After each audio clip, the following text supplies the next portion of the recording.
بسم الله الرحمن الرحيم. الحمد لله الذي هو الحي القيام، والصلاة والسلام على سيدنا محمد خير الأنام وعلى آله وأصحابه العظام إلى يوم القيام. أما بعد، إنا لله وإنا إليه راجعون. إن لله ما أخذ وله ما أعطى وكل شيء عنده بأجل مسمى فلنصبر ولنحتسب. نہایت حسرت اور افسوس اور غم کے ساتھ اس خبر کو سنا گیا کہ ہمارے بہت ہی شفیق، بہت ہی محب اور اپنی خصوصیات کے اعتبار سے منفرد شخص جناب مولانا قاری سید نور الحق شاہی صاحبزادہ محترم جناب سید محبوب صاحب 19 مئی 2021 میں اس دار فانی سے رخصت ہو گئے۔ قاری سید نور الحق منفرد خصوصیات کے حامل، اللہ کی قدرتوں کا ایک بہترین جیتا جاتا نمونہ تھے۔ اللہ نے اپنے حکیمانہ فیصلے کے مطابق ان کو اس دنیا میں بھیجا اور قوت بصارت کے بغیر قوت بصیرت سے آراستہ کر کے بھیجا۔ ایک طرف سے قاری نور الحق ان ظاہری آنکھوں سے محروم تھے، لیکن بے شمار علمی، روحانی، اخلاقی اور جسمانی خصوصیات سے آراستہ اور متصف تھے۔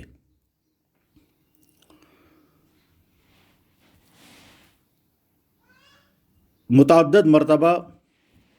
ان سے ملاقات کرنے کی سعادت ملی، اور جب بھی ملاقات ہوئی ان کے تسلیم و رضا کی کیفیت اور ان کے مزاج کی سلامتی اور اللہ کے فیصلے پر سر جھکانے کا ان کا مزاج نہایت ہی قابل رشک محسوس ہوا۔ مجھے یاد ہے کہ دارالعلوم شاہ ولی اللہ میں جمعیت علماء ہند کے زیر اہتمام فقہی اجتماع تھا، جس میں حضرت فدائے ملت حضرت مولانا سید اسد مدنی نور اللہ مرکزہ اور حضرت مولانا محمد سالم صاحب قاسمی نور اللہ مرکزہ جیسی شخصیات بھی موجود تھیں۔ اس موقع پر دارالعلوم شاہ ولی اللہ سے فارغ ہونے والے نئے طلباء کی دستار بندی ہوئی۔ ان طلباء میں جناب قاری سید نور الحق صاحب بھی شامل تھے۔ اس مجلس میں جس میں یہ دستار بندی ہوئی، قاری سید نور الحق نے اپنے اشعار بھی سنائے، جن میں ایک بہت ہی فکر انگیز شعر تھا جو مجھے اس وقت بھی یاد ہے۔ آپ نے کہا تھا، ہم تو نابینا ہیں، ہمارا کیا گلہ ہے ایک کشفی، نظر والوں میں بھی ہم نے بصیرت کی کمی پائی۔ اس وقت ان کے دستار بندی ہوئی۔ یہ پہلی ملاقات تھی جس میں صرف مصافحہ میں نے کیا، اور اس کے بعد ان سے کوئی بات چیت نہیں ہوئی۔ اس کے بعد پھر اللہ کے فضل سے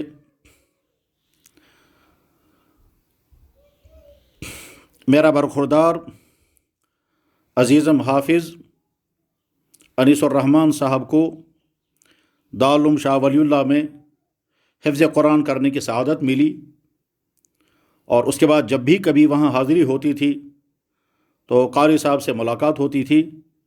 اور قاری صاحب اپنی خصوصیات کے ساتھ جلوہ افروز ہوتے تھے، اور ایک دو مرتبہ انہوں نے اپنے دولت خانے پر بھی حاضری کا حکم دیا، اور اس وقت بھی وہ منظر میرے ذہن میں ہے جب ان کے ساتھ بیٹھ کر ان کے دولت خانے پر دسترخوان پر اس سید زادے کے گھر میں انتہائی قیمتی لقمے کھانے کی سعادت ملی۔ اس کے بعد متعدد مرتبہ فون پر ان سے سلام و کلام ہوتا رہا، اور وہ بار بار بڑی محبت کے ساتھ کہتے تھے کہ آپ بنگلور کب آئیں گے،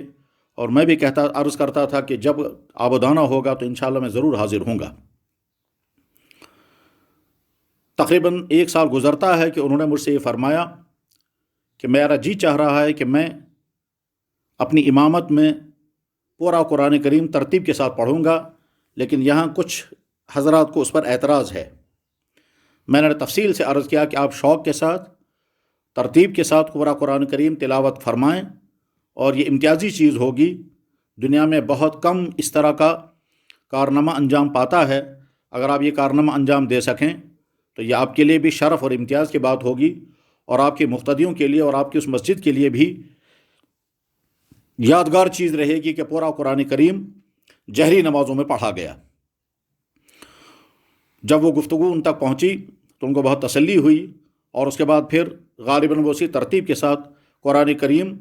نمازوں میں پڑھا کرتے تھے۔ اللہ جل شانہ نے قاری سید نور الحق کو جن خصوصیات سے نوازا تھا، ان خصوصیات کا اظہار اس طرح سے ہوا کہ وہ عالم بھی تھے، حافظ بھی تھے، قاری بھی تھے، شاعر بھی تھے، اور لحن داودی بھی عطا ہوا تھا، اور اس میں دنیا بھر کے بڑے بڑے قاریوں کی بڑی شاندار نقل بھی کرتے تھے۔ چنانچہ متعدد مرتبہ ان سے کبھی قاری عبدالرحمن سدیس صاحب کی آواز میں قرآن سنا، اور کبھی امام حرم ڈاکٹر شریم صاحب کی نقل کرتے ہوئے بھی ان کی تلاوت سنی۔ قاری صاحب کو چونکہ قرآن بہت پختہ یاد تھا اور بہت عمدہ پڑھتے تھے، اس لیے متعدد عالمی مسابقہ حفظ میں ان کی شرکت ہوئی، اور وہاں بھی امتیازات کے ساتھ وہ واپس لوٹے، اور جو بھی ان کی تلاوت سنتا وہ اش کرتا، اور سبحان اللہ اور ماشاء اللہ کے ذریعے سے ان کی حوصلہ افزائی کرتے۔ علاقائی سطح پر بھی وہ ممتاز اور نمایاں تھے۔ چنانچہ اس پورے خطے خصوصاً جنوبی ہندوستان کے تمام ہمارے علماء اور مدارس کے سے وابستہ حضرات، علماء، حفاظ، قراء ان کے نام سے واقف تھے، اور اکثر نے ان کی زیارت بھی کی تھی۔ نورانی چہرہ، متشرع بشرا، مصنون لباس، اللہ کے فیصلے پر راضی، مجسم تسلیم و رضا،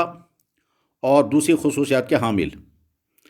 دلچسپ بات یہ ہے کہ ایک طرف سے وہ اعمیٰ تھے، لیکن دوسری طرف سے وہ کبھی سائیکل چلاتے تھے اور کبھی اسکوٹر چلاتے تھے،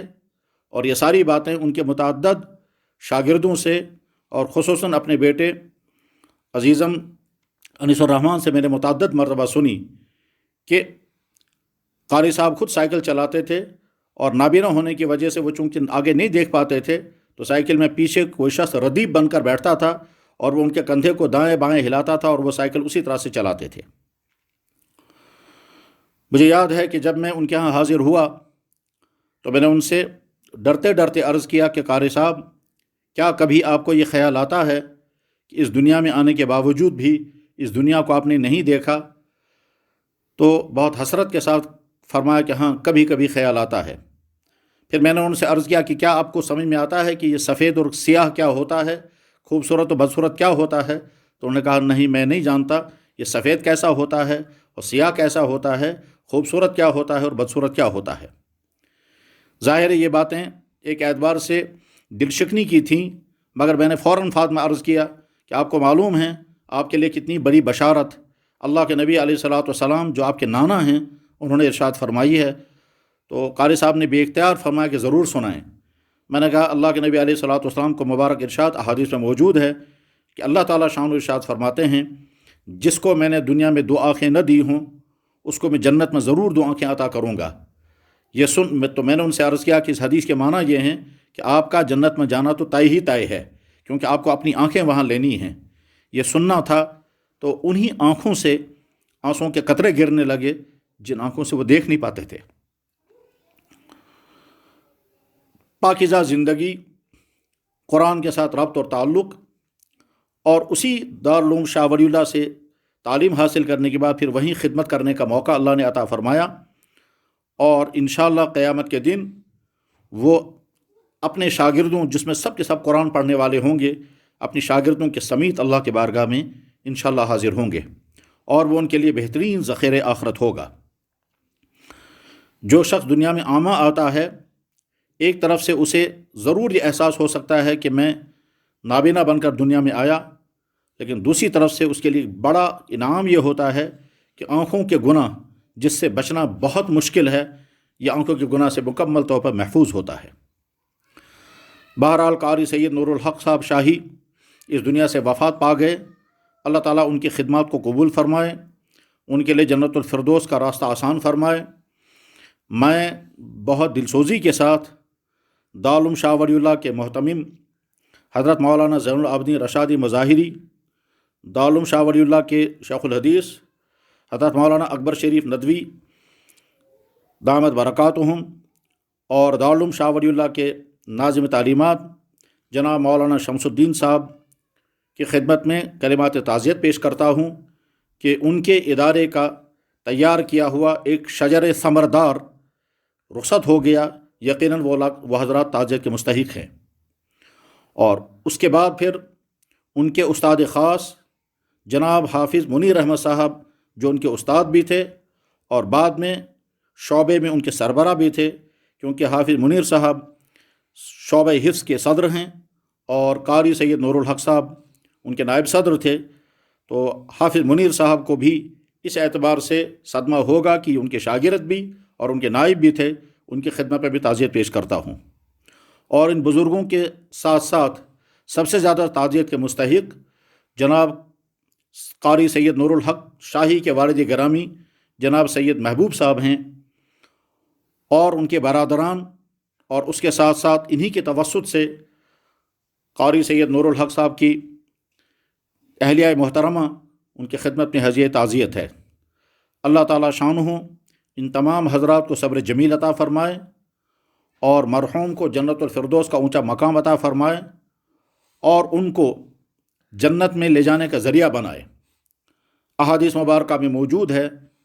کہ حافظ قرآن اپنے خاندان کے 10 ایسے انسانوں کو لے کر کے جنت میں جائے گا جن کے لیے جہنم کا فیصلہ ہو چکا ہوگا۔ ایک طرف سے سادات کا یہ خانوادہ ہے، دوسری طرف سے اتنا قیمتی انسان سید نور الحق جو حافظ قرآن، جو عالم تھے، وہ دنیا سے رخصت ہو گئے۔ اولاً تو ان میں سے ہر ایک کے اپنی اعمال ہی انشاءاللہ جنت میں جانے کا ذریعہ ہوں گے، اور اس کے ساتھ ساتھ پھر ان کے صاحبزادے محترم یقیناً پورے خاندان کے لیے ایک بہترین سرمایہ ہیں، اور امید کی جا سکتی ہے کہ انشاءاللہ یہ اپنے پورے خاندان کو لے کر کے اللہ کے رحمتوں کی جوار میں پہنچیں گے۔ آخر میں پھر ایک مرتبہ کلمات تعزیت پیش کرتے ہوئے اور مرحوم کے لیے دعائے مغفرت کرتے ہوئے انہی کلمات کے ساتھ میں اکتفا کرتا ہوں۔ انا للہ و انا الیہ راجعون، ان للہ ما اخذ ولہ ما اعطی وکل شیء عنده باجل مسمى فلنصبر ولنحتسب فلتصبروا ولتحتسبوا عظمکم اللہ اجورکم وکرم اللہ علی هذه المصیبہ فإن اللہ عز وجل قال اولئک علیہم صلوات من ربهم ورحمہ واولئک هم المہتدون۔ میں بندہ نذیر احمد، جو کشمیر کا رہنے والا اور کشمیر کے مشہور ادارے دارالعلوم رحیمیہ میں جو ادارے کی ذمہ داران کی طرف سے خدمت حوالے ہوتی ہے اس کو انجام دینے کی کوشش کرتا ہوں، متعدد مرتبہ دارالعلوم شاہ ولی اللہ میں حاضری ہوئی اور ان تمام بزرگوں سے ان کی عنایات اور شفقتوں سے فیضیاب ہوئے، اس لیے میں نے حق جانا کہ ان کی خدمت میں یہ کلمات تعزیت پیش کروں۔ السلام علیکم ورحمۃ اللہ وبرکاتہ۔